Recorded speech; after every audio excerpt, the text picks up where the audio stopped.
बिस्मिल्लाहिर्रहमानिर्रहीम अस्सलाम वालेकुम। आज जो मेरी वीडियो है ये है मुंटीका के हवाले से। मुंटीका जो है ये टेबलेट्स के फॉर्म में आती है और साशे के फॉर्म में आती है।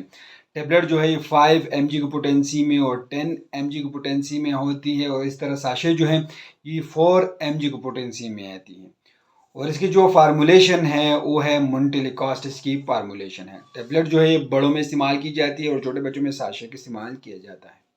तो आज मैं इसकी कंप्लीट रिव्यू आप लोग के साथ शेयर करने वाला हूँ कि इसके यूजेस, साइड इफेक्ट को इस्तेमाल करने का तरीका, कंट्राइंडिकेशन, कंप्लीट रिव्यू मैं आप लोग के साथ शेयर करने वाला हूँ। अगर अभी तक आप लोगों ने हमारे चैनल को सब्सक्राइब नहीं किए तो प्लीज़ हमारे चैनल को सब्सक्राइब कर दीजिए और साथ में लगे हुए बेल आइकन को जरूर प्रेस करें ताकि आने वाली वीडियो की नोटिफिकेशन जल्द से जल्द आप लोग तक पहुँच सके। तो चलो कोई टाइम वेस्ट किए बगैर वीडियो को शुरू करते हैं। तो इसकी इस्तेमाल की जाती हैं। इसके इस्तेमाल जो है बहुत ज़्यादा छींके आते हो और नाक से पानी बह रहा हो तो उस कंडीशन में आप लोग इसी का इस्तेमाल कर सकते हैं। हर किस्म के मौसमी एलर्जी के लिए मुफीद टेबलेट्स और साशे हैं। जिन लोगों को किसी वजह से एलर्जी हो तो आप लोग इनके लिए इस्तेमाल कर सकते हैं। अगर पॉलन एलर्जी हो, मौसमी एलर्जी हो, डस्ट एलर्जी हो, किसी चीज़ से एलर्जी हो तो आप लोग उनके लिए इसी मेडिसिन का इस्तेमाल कर सकते हैं। इस फार्मूलेशन का लंग्स डिजीज़ में इसका इस्तेमाल किया जाता है। जब सांस लेने में दुश्वारी हो तो उस कंडीशन में इसका इस्तेमाल की जाती है। इसके इस्तेमाल से फेफड़ों की ईयर वेव खुल जाती हैं और सांस लेने में आसानी पैदा होती है।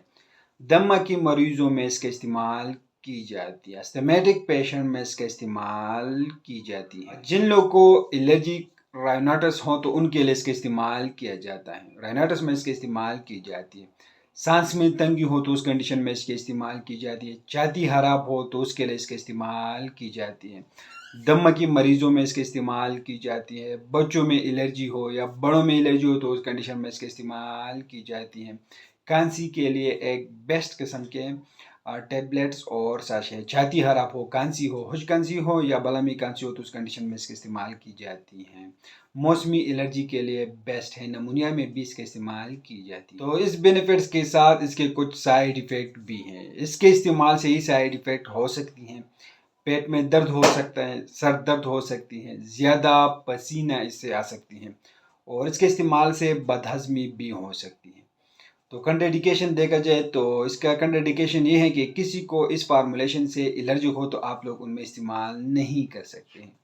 और डोज के बारे में बात करें तो इसकी मकदार खुराक ये है कि एक गोली रात के टाइम आप लोग इस्तेमाल कर सकते हैं। रोज़ाना आप लोग रात के टाइम एक गोली के इस्तेमाल करें और छोटे बच्चों में भी एक साशे के इस्तेमाल कर सकते हैं, लेकिन रोज़ाना आप लोग एक साशे रात के टाइम पानी में डालकर आप लोग इस्तेमाल कर सकते हैं। तो ये कंप्लीट रिव्यू है ऐसे टेबलेट और साशे के हवाले से। उम्मीद करता हूँ आप लोग की इन्फॉर्मेशन पसंद होगी। अगर आप लोग इसको इस्तेमाल कर रहे हों पहले अपने डॉक्टर से ज़रूर मशवरा करें, उसके हदायत के मुताबिक इस्तेमाल करें। हम आप लोग सिर्फ मालूमाती इन्फॉर्मेटिव वीडियो बना रहे, वही भी एक मालूमाती इन्फॉर्मेटिव वीडियो है। तो आप लोग की वीडियो कैसी लगी हमें कमेंट करें, हमारे वीडियो को लाइक करें, चैनल को सब्सक्राइब कर दीजिए, हमारे फेसबुक पेज को लाइक करें, टिकटॉक अकाउंट को ज़रूर फॉलो करें। हमें इजाज़त दीजिए। अल्लाह हाफिज़।